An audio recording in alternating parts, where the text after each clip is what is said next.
ഓം ശാന്തി 20-3-2025 പ്രഭാതമുരളി. മധുരമായ കുട്ടികളെ, ഈ പഴയ ലോകത്തിൽ അല്പകാല ക്ഷണഭങ്കുര സുഖമാണുള്ളത്. ഇത് കൂടെ വരില്ല. കൂടെ വരുന്നത് അവിനാശി ജ്ഞാനരത്നങ്ങളാണ്. അതിനാൽ അവിനാശി സമ്പാദ്യം ശേഖരിക്കൂ. ചോദ്യം: ബാബയുടെ പഠിപ്പിൽ നിങ്ങളെ ഏത് വിദ്യയാണ് പഠിപ്പിക്കാത്തത്? ഉത്തരം: ഭൂതവിദ്യ. ആരുടെയെങ്കിലും സങ്കല്പങ്ങളെ വായിക്കുക. ഇത് ഭൂതവിദ്യയാണ്. നിങ്ങളെ ഈ വിദ്യ പഠിപ്പിക്കുന്നില്ല. ബാബ ചിന്തകൾ വായിക്കുന്നയാളല്ല. ബാബ എല്ലാം അറിയുന്നയാളാണ്. അർത്ഥം ജ്ഞാനസാഗരനാണ് എന്നതാണ്. ബാബ വരുന്നത് നിങ്ങളെ ആത്മീയ പഠിപ്പ് പഠിപ്പിക്കാനാണ്. ഈ പഠിപ്പിലൂടെ നിങ്ങൾക്ക് 21 ജന്മങ്ങളിലേക്ക് വിശ്വരാജ്യ അധികാരം പ്രാപ്തമാകുന്നു. ഓം ശാന്തി. ഭാരതത്തിൽ ഭാരതവാസികൾ പാടാറുണ്ട്, ആത്മാവും പരമാത്മാവും ഒരുപാട് കാലം വേറിട്ടിരുന്നു എന്ന്.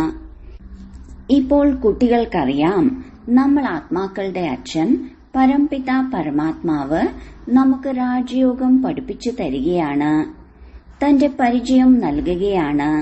മാത്രമല്ല, സൃഷ്ടിയുടെ ആദിമധ്യ അന്ത്യത്തിന്റെ പരിചയവും നൽകുന്നു.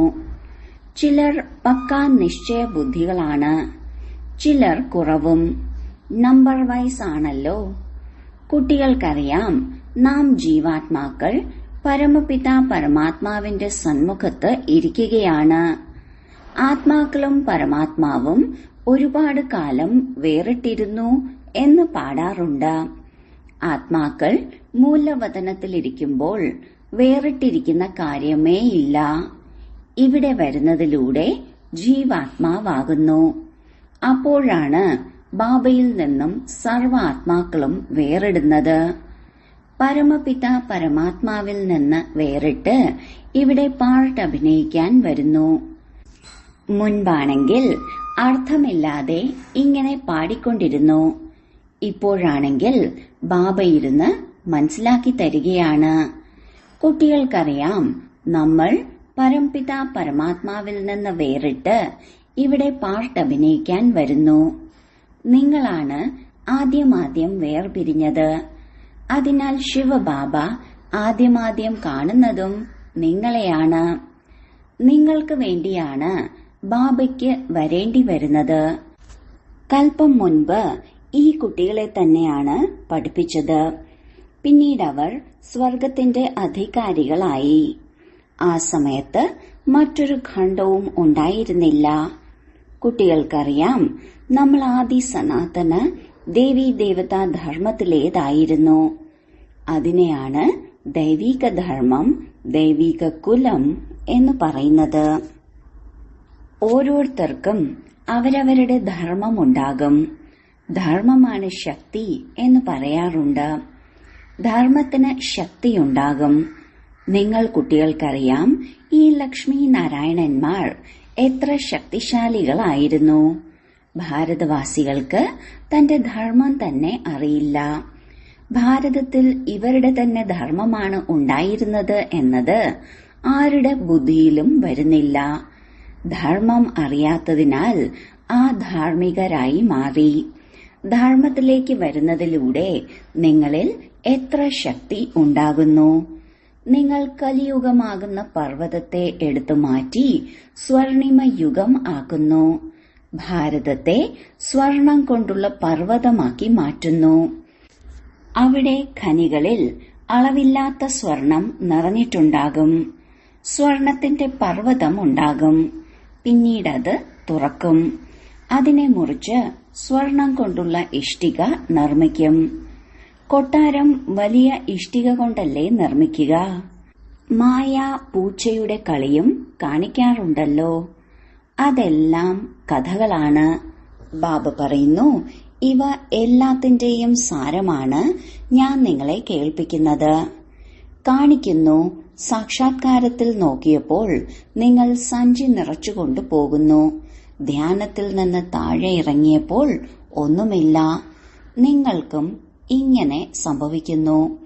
ഇതിനെയാണ് ദിവ്യദൃഷ്ടി എന്ന് പറയുന്നത്. ഇതിൽ ഒന്നുമില്ല. തീവ്ര ഭക്തി ഒരുപാട് പേർ ചെയ്യുന്നുണ്ട്.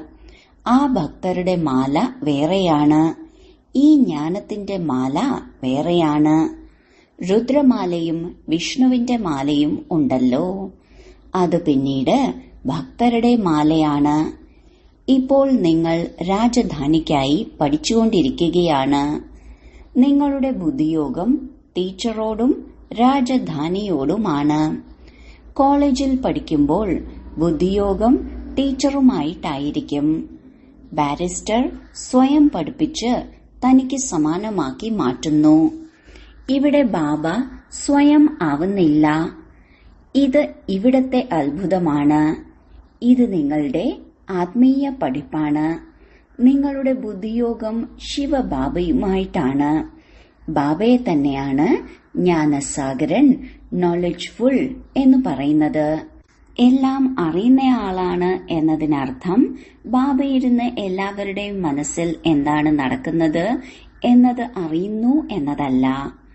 ചിന്ത വായിക്കാൻ അറിയുന്നവർ എല്ലാം കേൾപ്പിക്കും. അതിനെ ഭൂതവിദ്യ എന്നാണ് പറയുന്നത്. ഇവിടെയാണെങ്കിൽ ബാബ മനുഷ്യനിൽ നിന്ന് ദേവതയാക്കി മാറ്റുന്നതിനായി പഠിപ്പിക്കുകയാണ്. മനുഷ്യനിൽ നിന്ന് ദേവതയാക്കി എന്ന മഹിമയുമുണ്ട്. ഇപ്പോൾ നിങ്ങൾ കുട്ടികൾ മനസ്സിലാക്കുന്നുണ്ട്, നമ്മളിപ്പോൾ ബ്രാഹ്മണനായിരിക്കുന്നു. അടുത്ത ജന്മത്തിൽ ദേവതയായി മാറും. ആദി സനാതന ദേവി ദേവതാ ധർമ്മം എന്നാണ് പാടുന്നത്. ശാസ്ത്രങ്ങളിലാണെങ്കിൽ അനവധി കഥകൾ എഴുതിയിട്ടുണ്ട്. ഇവിടെയാണെങ്കിൽ ബാബ നേരിട്ടിരുന്ന് പഠിപ്പിക്കുകയാണ്. ഭഗവാന്റെ വാക്കുകളാണ്. ഭഗവാൻ തന്നെയാണ് ജ്ഞാനസാഗരൻ, സുഖസാഗരൻ, ശാന്തിയുടെ സാഗരൻ. നിങ്ങൾ കുട്ടികൾക്ക് സമ്പത്ത് നൽകുകയാണ്. ഈ പഠിപ്പ് നിങ്ങളുടെ 21 ജന്മങ്ങളിലേക്കുള്ളതാണ്.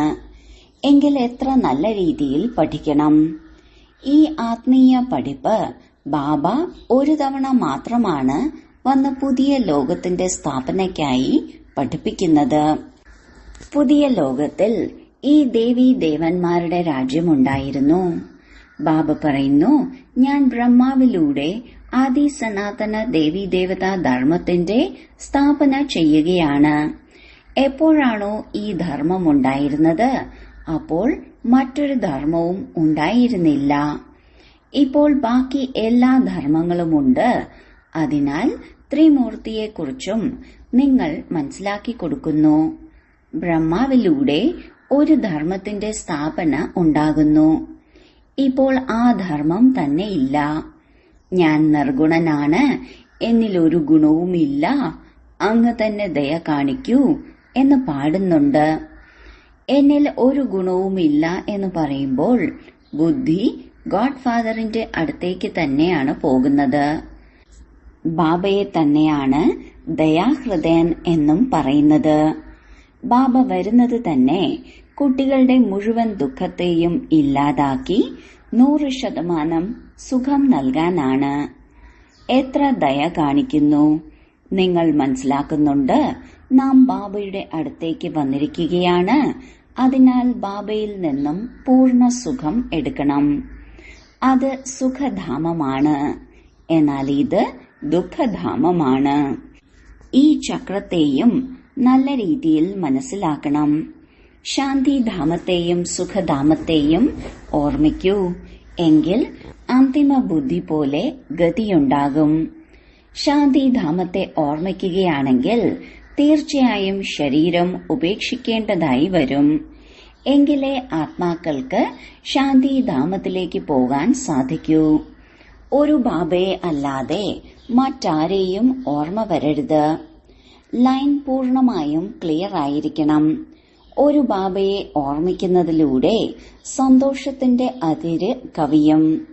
ഈ പഴയ ലോകത്തിലാണെങ്കിൽ ക്ഷണനേരം കൊണ്ട് ഇല്ലാതാകുന്ന അല്പകാല സുഖമാണ്. ഇത് കൂടെ വരില്ല. കൂടെ വരുന്നത് ഈ അവിനാശി ജ്ഞാനരത്നങ്ങളാണ്. അതായത് ഈ ജ്ഞാനരത്നങ്ങളുടെ സമ്പാദ്യം കൂടെ വരും. പിന്നീട് നിങ്ങൾ ഇതിന്റെ പ്രാലബ്ധം 21 ജന്മം അനുഭവിക്കും. ബാക്കി ആരാണോ ബാബയെ സഹായിക്കുന്നത് അവരുടെ കൂടെയാണ് അവിനാശി ജ്ഞാനരത്നങ്ങൾ പോകുക. ബാബ ഞങ്ങളുടെയും കക്കകളെ സ്വീകരിച്ച് അവിടെ കൊട്ടാരം നൽകണേ. ബാബ കക്കകൾക്ക് പകരം എത്ര രത്നങ്ങൾ നൽകുന്നു? അമേരിക്കക്കാരെ പോലെയാണ്.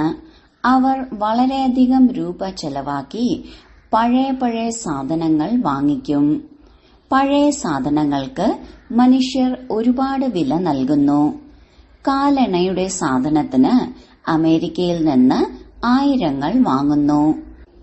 ബാബയും എത്ര നല്ല ഉപഭോക്താവാണ്. നിഷ്കളങ്കനായ നാഥൻ എന്ന് പാടിയിട്ടുണ്ടല്ലോ. മനുഷ്യർക്ക് ഇതുപോലും അറിയില്ല.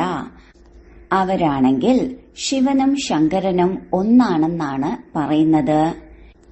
ശങ്കരനോട് സഞ്ചി നിറച്ചു തരാൻ പറയുന്നു. ഇപ്പോൾ നിങ്ങൾ കുട്ടികൾ മനസ്സിലാക്കുന്നുണ്ട്, നമുക്ക് ജ്ഞാനരത്നങ്ങൾ ലഭിക്കുകയാണ്. ഇതിലൂടെ നമ്മുടെ സഞ്ചി നിറയുന്നു. ഇതാണ് പരിധിയില്ലാത്ത അച്ഛൻ. അവർ പിന്നീട് ശങ്കരനെക്കുറിച്ചാണ് ഇങ്ങനെ പറയുന്നത്. പിന്നെ കാണിക്കുന്നു ലഹരി പിടിച്ചു നടക്കുകയാണ്, കള്ളു കുടിക്കും എന്നെല്ലാം. എന്തെല്ലാം കാര്യങ്ങളാണ് ഇരുന്നുണ്ടാക്കിയിരിക്കുന്നത്. നിങ്ങൾ കുട്ടികളിപ്പോൾ സദ്ഗതിക്കായി പഠിപ്പ് പഠിക്കുകയാണ്. ഈ പഠിപ്പ് പൂർണമായും ശാന്തമായി ഇരിക്കുന്നതിനുള്ളതാണ്. ഈ വിളക്കുകൾ കത്തിക്കുന്നതും ഷോ കാണിക്കുന്നതുമെല്ലാം ഇതിനു വേണ്ടിയാണ്. അതായത് മനുഷ്യർ വന്ന് ചോദിക്കണം, നിങ്ങൾ ശിവജയന്തി ഇത്ര ഗംഭീരമായി ആഘോഷിക്കുന്നത് എന്തിനാണ്? ഭാരതത്തെ ധനവാനാക്കി മാറ്റുന്നത് ശിവൻ തന്നെയല്ലേ? ഈ ലക്ഷ്മി നാരായണന്മാരെ സ്വർഗത്തിന്റെ അധികാരിയാക്കി മാറ്റിയത് ആരാണ്? ഇത് നിങ്ങൾക്കറിയാം. ഈ ലക്ഷ്മി നാരായണന്മാർ മുൻ ജന്മത്തിൽ ആരായിരുന്നു? ഇവർ മുൻ ജന്മത്തിൽ ജഗദംബ ജ്ഞാനേശ്വരി ആയിരുന്നു. പിന്നീട് രാജരാജേശ്വരിയായി മാറും. ഇപ്പോൾ അവരുടെ പദവിയാണ് വലുത്. നോക്കുമ്പോൾ ഇവർ സ്വർഗത്തിന്റെ അധികാരികളാണ്. ജഗദംബ എന്തിന്റെ അധികാരിയായിരുന്നു? ഇവരുടെ അടുത്തേക്ക് എന്തുകൊണ്ടാണ് പോകുന്നത്? ബ്രഹ്മാവിന് 100 കൈകൾ, 200 കൈകൾ, 1000 കൈകൾ ഉള്ളതായാണ് കാണിക്കുന്നത്. എത്ര കുട്ടികൾ ഉണ്ടാകുന്നുവോ അതിനനുസരിച്ച് കൈകൾ വർദ്ധിക്കുന്നു. ജഗദംബയ്ക്കും ലക്ഷ്മിയേക്കാൾ കൂടുതൽ കൈകൾ കാണിക്കുന്നു. ജഗദംബയുടെ അടുത്ത് ചെന്നാണ് എല്ലാം ചോദിക്കുന്നത്. വളരെയധികം ആഗ്രഹങ്ങളുമായി പോകുന്നു. കുട്ടിയെ വേണം, അത് വേണം. ലക്ഷ്മിയുടെ അടുത്തേക്ക് ഇത്തരം ആഗ്രഹങ്ങളുമായി പോകാറില്ല. ലക്ഷ്മി സമ്പത്ത് മാത്രമാണ്. ജഗദംബയിൽ നിന്നാണെങ്കിൽ സ്വർഗത്തിന്റെ ചക്രവർത്തി പദവി ലഭിക്കുന്നു. ജഗദംബയിൽ നിന്ന് എന്താണ് ആവശ്യപ്പെടേണ്ടത് എന്നതുപോലും ആർക്കും അറിയില്ല. ഇത് പഠിപ്പല്ലേ? ജഗദംബ എന്താണ് പഠിപ്പിക്കുന്നത്? രാജയോഗം. ഇതിനെ ബുദ്ധിയോഗം എന്നാണ് പറയുന്നത്. നിങ്ങളുടെ ബുദ്ധി ഇപ്പോൾ എല്ലാത്തിൽ നിന്നും വേർപെട്ട് ഒരു ബാബയിൽ മുഴുകുന്നു. ബുദ്ധി അനേകം ഭാഗങ്ങളിലേക്ക് പായുമല്ലോ. ഇപ്പോൾ ബാബ പറയുന്നു, എന്നോട് ബുദ്ധിയോഗം വയ്ക്കൂ, ഇല്ലെങ്കിൽ വികർമ്മം വിനാശമാകില്ല. അതിനാലാണ് ബാബ ഫോട്ടോ എടുക്കുന്നത് പോലും നിരോധിക്കുന്നത്. ഇത് ഇദ്ദേഹത്തിന്റെ ശരീരമല്ലേ? ബാബ സ്വയം ദല്ലാളായി പറയുകയാണ്, ഇപ്പോൾ നിങ്ങളുടെ ഈ ആയുധങ്ങളെല്ലാം ക്യാൻസൽ ചെയ്യൂ. കാമചിതയിൽ നിന്ന് എഴുന്നേറ്റ് ജ്ഞാനചിതയിൽ ഇരിക്കൂ. കാമചിതയിൽ നിന്ന് എഴുന്നേൽക്കൂ. സ്വയം ആത്മാവാണെന്ന് മനസ്സിലാക്കി പിതാവായ എന്നെ ഓർമ്മിക്കൂ, എങ്കിൽ വികർമ്മം വിനാശമാകും. മറ്റൊരു മനുഷ്യനും ഇങ്ങനെ പറയാൻ സാധിക്കില്ല. മനുഷ്യനെ ഭഗവാൻ എന്ന് പറയാൻ സാധിക്കില്ല. നിങ്ങൾ കുട്ടികൾക്കറിയാം, ബാബ തന്നെയാണ് പതീത പാവനൻ. ബാബ തന്നെയാണ് വന്ന് കാമചിതയിൽ നിന്നെടുത്ത് ജ്ഞാനചിതയിൽ ഇരുത്തുന്നത്. അതാണ് ആത്മീയ പിതാവ്. ബാബ ഇദ്ദേഹത്തിലിരുന്ന് പറയുന്നു, നിങ്ങളും ആത്മാവാണ്. മറ്റുള്ളവരെയും ഇതുതന്നെ പറഞ്ഞു മനസ്സിലാക്കൂ. ബാബ പറയുന്നു, മന്മനാ ഭവ. മന്മനാ ഭവ എന്ന് പറയുമ്പോൾ തന്നെ ഓർമ്മ വരും, ഈ പഴയ ലോകത്തിന്റെ വിനാശവും മുന്നിൽ നിൽക്കുന്നു. ബാബ മനസ്സിലാക്കി തരുന്നു, ഇതാണ് വളരെ വലിയ മഹാഭാരത യുദ്ധം. പറയും, യുദ്ധം വിദേശത്തും ഉണ്ടാകുന്നുണ്ടല്ലോ, എന്നിട്ടും ഇതിനെ മഹാഭാരത യുദ്ധം എന്ന് എന്തുകൊണ്ടാണ് പറയുന്നത്? ഭാരതത്തിലാണ് യജ്ഞം രചിച്ചിരിക്കുന്നത്. ഇതിൽ നിന്നാണ് വിനാശത്തിന്റെ ജ്വാല ഉയരുന്നത്. നിങ്ങൾക്ക് വേണ്ടി പുതിയ ലോകം വേണമെങ്കിൽ മധുരമായ കുട്ടികളെ, പഴയ ലോകത്തിന്റെ വിനാശം തീർച്ചയായും സംഭവിക്കണം. അതിനാൽ ഈ യുദ്ധത്തിന്റെ ആരംഭം ഇവിടെ നിന്നാണ്.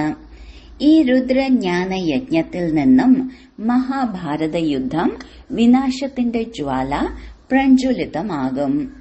തീർച്ചയായും ശാസ്ത്രങ്ങളിൽ ഇതെഴുതി വച്ചിട്ടുണ്ട്. എന്നാൽ എല്ലാവരും ഇതറിയില്ല എന്ന് പറയുന്നു. ഇപ്പോൾ പുതിയ ലോകത്തിനു വേണ്ടി ബാബ മനസ്സിലാക്കി തരികയാണ്. ഇപ്പോൾ നിങ്ങൾ രാജധാനി നേടുകയാണ്, ദേവി ദേവതയായി മാറുകയാണ്. നിങ്ങളുടെ രാജ്യത്തിൽ മറ്റാരും ഉണ്ടാകരുത്. ആസുരീയ ലോകം വിനാശമാകും. ബുദ്ധിയിൽ ഓർമ്മയുണ്ടാകണം, ഇന്നലെ നമ്മൾ രാജ്യം ഭരിച്ചിരുന്നു. ബാബ രാജ്യം നൽകിയിരുന്നു.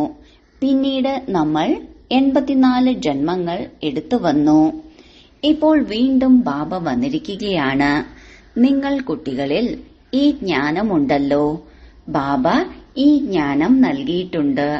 എപ്പോഴാണോ ദൈവിക ധർമ്മത്തിന്റെ സ്ഥാപനയുണ്ടാകുന്നത്, അപ്പോൾ മുഴുവൻ ആസുരീയ ലോകത്തിന്റെയും വിനാശമുണ്ടാകും. ബാബ ഇരുന്ന് ബ്രഹ്മാവിലൂടെ ഇതെല്ലാം മനസ്സിലാക്കി തരികയാണ്. ബ്രഹ്മാവും ശിവന്റെ കുട്ടിയാണ്. വിഷ്ണുവിന്റെ രഹസ്യവും മനസ്സിലാക്കി തന്നിട്ടുണ്ട്. അതായത് ബ്രഹ്മാവിൽ നിന്ന് വിഷ്ണു, വിഷ്ണുവിൽ നിന്ന് ബ്രഹ്മാവ് ആകുന്നു. ഇപ്പോൾ നിങ്ങൾ മനസ്സിലാക്കുന്നുണ്ട്, നമ്മൾ ബ്രാഹ്മണർ പിന്നീട് ദേവതയായി മാറും. ശേഷം 84 ജന്മങ്ങൾ എടുക്കും. ഈ ജ്ഞാനം നൽകുന്നത് ഒരേ ഒരു ബാബയാണ്. എങ്കിൽ മറ്റേതെങ്കിലും മനുഷ്യനിൽ നിന്ന് ഈ ജ്ഞാനം എങ്ങനെ ലഭിക്കും? ഇതിലെല്ലാം ബുദ്ധി കൊണ്ടുള്ള കാര്യമാണ്. ബാബ പറയുന്നു, മറ്റെല്ലാ ഭാഗത്തു നിന്നും ബുദ്ധിയെ വേർപെടുത്തൂ. ബുദ്ധിയാണ് കേടുവരുന്നത്. ബാബ പറയുന്നു, എന്നെ ഓർമ്മിക്കൂ, എങ്കിൽ വികർമ്മം വിനാശമാകും. ഗൃഹസ്ഥ വ്യവഹാരത്തിൽ തീർച്ചയായും ഇരുന്നോളൂ. ലക്ഷ്യം മുന്നിലുണ്ട്. അറിയാം, നമ്മൾ പഠിച്ച് ഇതായി മാറും. നിങ്ങളുടെ പഠിപ്പ് സംഗമയുഗത്തിലേതാണ്. ഇപ്പോൾ നിങ്ങൾ ഈ ഭാഗത്തുമല്ല, ആ ഭാഗത്തുമല്ല. നിങ്ങൾ പുറത്താണ്. ബാബയെ തോണിക്കാരൻ എന്നും പറയുന്നു. ഞങ്ങളുടെ തോണിയെ അക്കരെ എത്തിക്കൂ എന്ന് പാടുന്നുമുണ്ട്. ഇതിനെക്കുറിച്ച് ഒരു കഥയും ഉണ്ടാക്കിയിട്ടുണ്ട്. ചിലർ മുന്നോട്ടു പോകും, ചിലർ നിന്നു പോകും. ഇപ്പോൾ ബാബ പറയുന്നു, ഞാനിരുന്ന് ഈ ബ്രഹ്മമുഖത്തിലൂടെ കേൾപ്പിക്കുകയാണ്. ബ്രഹ്മാവ് എവിടെ നിന്ന് വന്നു? പ്രജാപിതാവ് തീർച്ചയായും ഇവിടെയല്ലേ വേണ്ടത്? ഞാൻ ഇദ്ദേഹത്തെ ദത്തെടുക്കുന്നു, പേരും വെക്കുന്നു. നിങ്ങളും ബ്രഹ്മമുഖവംശാവലി ബ്രാഹ്മണരാണ്. നിങ്ങൾ കലിയുഗ അന്ത്യത്തിലാണ്. നിങ്ങൾ തന്നെ സത്യയുഗത്തിന്റെ ആരംഭത്തിൽ വരും. നിങ്ങളാണ് ആദ്യമാദ്യം ബാബയിൽ നിന്ന് വേർപിരിഞ്ഞ് പാട്ടഭിനയിക്കാൻ വരുന്നത്. നമ്മളിലും എല്ലാവരെയും പറയാൻ സാധിക്കില്ല. ഇതും മനസ്സിലാകും, ആരാണ് പൂർണമായി 84 ജന്മങ്ങൾ എടുക്കുന്നതെന്ന്. ഈ ലക്ഷ്മി നാരായണന്മാരുടെ കാര്യം ഗ്യാരണ്ടിയാണ്. ശ്യാമസുന്ദരൻ എന്നത് ഇവരെക്കുറിച്ചുള്ള മഹിമയാണ്. ദേവീ ദേവതകൾ സുന്ദരരായിരുന്നു. കറുത്തവരിൽ നിന്നും സുന്ദരന്മാരായി മാറി. ഗ്രാമത്തിലെ ബാലകനിൽ നിന്ന് മാറി സുന്ദരനായി മാറി. ഈ സമയത്ത് എല്ലാവരും ബാലകന്മാരും ബാലികമാരുമാണ്. ഇത് പരിധിയില്ലാത്ത കാര്യമാണ്. അതാർക്കും അറിയില്ല. എത്ര നല്ല നല്ല കാര്യങ്ങളാണ് മനസ്സിലാക്കി തരുന്നത്. എല്ലാവർക്കും വേണ്ടിയുള്ള സർജൻ ഒരാൾ തന്നെയാണ്. ഇത് അവിനാശി സർജനാണ്. യോഗത്തെ അഗ്നി എന്നാണ് പറയുന്നത്. എന്തുകൊണ്ടെന്നാൽ യോഗത്തിലൂടെയാണ് ആത്മാവിലെ അഴുക്ക് ഇളകുന്നത്. യോഗാഗ്നിയിലൂടെ തമോ പ്രധാനമായ ആത്മാവ് സതോ പ്രധാനമായി മാറുന്നു. അഥവാ അഗ്നി തണുത്തുപോയാൽ അഴുക്ക് ഇളകില്ല. ഓർമ്മയെ യോഗാഗ്നി എന്നാണ് പറയുന്നത്. ഇതിലൂടെ വികർമ്മം വിനാശമാകുന്നു. അതിനാൽ ബാബ പറയുകയാണ്, നിങ്ങൾക്ക് എത്രയാണ് മനസ്സിലാക്കി തരുന്നത്? ധാരണയും ഉണ്ടാകണ്ടേ? ശരി, മന്മനാഭവ. ഇതിൽ ക്ഷീണിക്കാൻ പാടില്ലല്ലോ. ബാബയെ ഓർമ്മിക്കാൻ തന്നെ മറന്നുപോകുന്നു. പതിമാരുടെയും പതി നിങ്ങളെ ജ്ഞാനം കൊണ്ട് എത്ര അലങ്കരിക്കുന്നു. നിരാകാരനായ ബാബ പറയുന്നു, മറ്റെല്ലാത്തിൽ നിന്നും ബുദ്ധിയോഗം മുറിച്ച് അച്ഛനായ എന്നെ ഓർമ്മിക്കൂ. എല്ലാവരുടെയും അച്ഛൻ ഒരാളാണ്. നിങ്ങളുടെ ഉയരുന്ന കലയാണ് ഇപ്പോൾ ഉണ്ടാകുന്നത്. അങ്ങയിലൂടെയാണ് എല്ലാവരുടെയും മംഗളം എന്ന് പറയാറില്ലേ? ബാബ വന്നിരിക്കുകയാണ് എല്ലാവരുടെയും മംഗളം ചെയ്യാൻ. രാവണനാണെങ്കിൽ എല്ലാവരെയും ദുർഗതിയിലേക്കാണ് കൊണ്ടുവരുന്നത്. രാമനാണ് എല്ലാവരെയും സദ്ഗതിയിലേക്ക് കൊണ്ടുവരുന്നത്.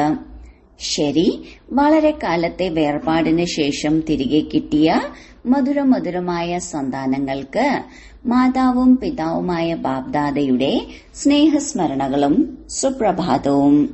ആത്മീയ അച്ഛന്റെ ആത്മീയ കുട്ടികൾക്ക് നമസ്കാരം.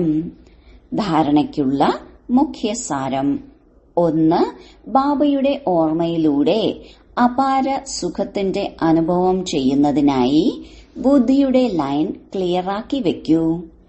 ഓർമ്മ എപ്പോൾ അഗ്നിയുടെ രൂപമാകുന്നോ അപ്പോഴേ ആത്മാവ് സതോപ്രധാനമാകൂ. 2. ബാബ കക്കകൾക്ക് പകരം രത്നങ്ങൾ നൽകുന്നു. ഇങ്ങനെയുള്ള നിഷ്കളങ്കനായ ബാബയിൽ നിന്നും തന്റെ സഞ്ചി നിറയ്ക്കണം. ശാന്തമായി ഇരിക്കുന്നതിനുള്ള പഠിപ്പ് പഠിച്ച് സദ്ഗതി പ്രാപ്തമാക്കണം. വരദാനം: മായയുടെ ബന്ധനത്തിൽ നിന്നും സദാ നിർബന്ധനരായിരിക്കുന്ന യോഗയുക്തരും ബന്ധനമുക്തരുമായി ഭവിക്കട്ടെ. ബന്ധനമുക്തരുടെ അടയാളമാണ് സദാ യോഗയുക്തം. യോഗയുക്തരായ കുട്ടികൾ ഉത്തരവാദിത്വങ്ങളുടെ ബന്ധനങ്ങളിൽ നിന്നും മായയുടെ ബന്ധനത്തിൽ നിന്നും മുക്തമായിരിക്കും. മനസ്സിന്റെ പോലും ബന്ധനം ഉണ്ടാവില്ല. ലൗകിക ഉത്തരവാദിത്വങ്ങൾ ഉണ്ടെങ്കിലും അത് കളിയായി അനുഭവപ്പെടും. അതിനാൽ നിർദ്ദേശമനുസരണം കളിയുടെ രീതിക്കനുസരിച്ച് ചിരിച്ചുകൊണ്ട് കളിക്കൂ. എങ്കിൽ ഒരിക്കലും ചെറിയ ചെറിയ കാര്യങ്ങളിൽ ക്ഷീണിക്കുകയില്ല. അഥവാ ബന്ധനമാണ് എന്ന് മനസ്സിലാക്കുകയാണെങ്കിൽ ക്ഷീണം അനുഭവപ്പെടും. എന്തുകൊണ്ട് എന്നുള്ള ചോദ്യങ്ങൾ ഉയർന്നുവരും. എന്നാൽ ഉത്തരവാദി ബാബയാണ്. താങ്കൾ നിമിത്തമാണ്. ഈ സ്മൃതിയിലൂടെ ബന്ധനമുക്തരായി മാറൂ. എങ്കിൽ യോഗയുക്തരായി മാറാൻ സാധിക്കും. സ്ലോഗൻ: ചെയ്യുന്നവനും ചെയ്യിപ്പിക്കുന്നവനുമായ ബാബയുടെ സ്മൃതിയിൽ ഭാരത്തെയും അഭിമാനത്തെയും സമാപ്തമാക്കൂ. അവ്യക്ത സൂചന: സത്യതയുടെയും സഭ്യതയുടെയും സംസ്കാരത്തെ സ്വന്തമാക്കൂ. അപവിത്രത കേവലം ആർക്കെങ്കിലും ദുഃഖം നൽകുക അല്ലെങ്കിൽ പാപകർമ്മം ചെയ്യുക മാത്രമല്ല, എന്നാൽ സ്വയത്തിൽ സത്യതയും സ്വച്ഛതയും വിധിപൂർവമാണെന്ന അനുഭവം ചെയ്യുന്നുണ്ടെങ്കിൽ പവിത്രമാണ്. ഏതുപോലെ പഴഞ്ചൊല്ലുണ്ടല്ലോ, സത്യത്തിന്റെ തോണി ആടും ഉലയും, എന്നാൽ ഒരിക്കലും മുങ്ങുകയില്ല. വിശ്വാസത്തിന്റെ തോണി സത്യതയാണ്, സത്യസന്ധതയുമാണ്. അപ്പോൾ എന്ത് ഇളക്കങ്ങൾ ഉണ്ടാകുകയാണെങ്കിലും ഒരിക്കലും മുങ്ങുകയില്ല. അതിനാൽ സത്യതയുടെ ധൈര്യത്തിൽ പരമാത്മ പ്രത്യക്ഷതയ്ക്ക് നിമിത്തമായി മാറൂ. ഓം ശാന്തി.